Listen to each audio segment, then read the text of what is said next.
คนแห่งการไก่ปานคันเมืองเฮอเสือแรงกินข้าวเติมแห้งเอ็มร้อยน้ำหวานเสกว่าสู่การเก็บเงินเสือสายหมอกาเฮยเฮ็ดคนขายหมอขายเฮ็ดผู้ปันแห้งกลางคำเฮาแวงว่ายังลือการเฮมอยยาเฮอตอกแก้วมาสูงวันเมื่อผูกไว้กำหนึ่งก่อนกว่าตาวันในเตปุ่นพรเยาวนางว่าตั้งเสือแก็บหนึ่งหายเฮอกำหนึ่งเมื่อผูกเฮาว่าเมื่อแทงตาหน้าเฮินพอเตเป่งเปิ้นตายืนแถมหน้าวันตาหน้า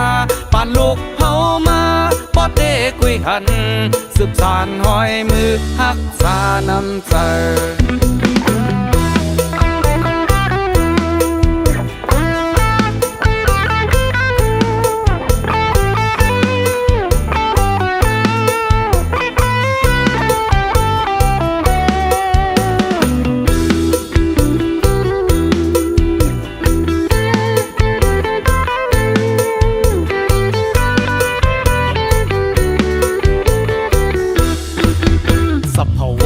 ฟิงคนแห่ง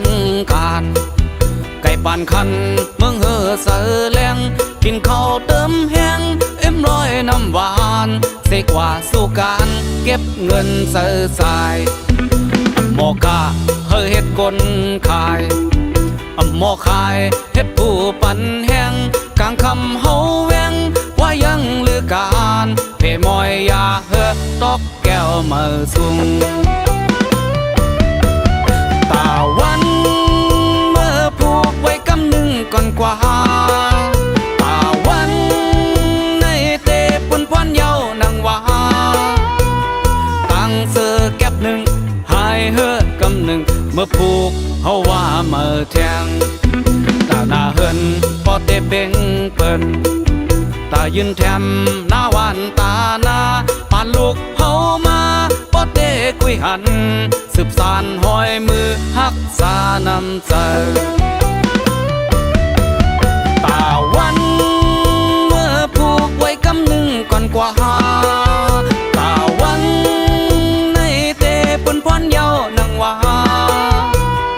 ตั้งเสือแก็บหนึ่งหายเฮอกำหนึ่งเมื่อผูกเฮาว่าเมื่อแทง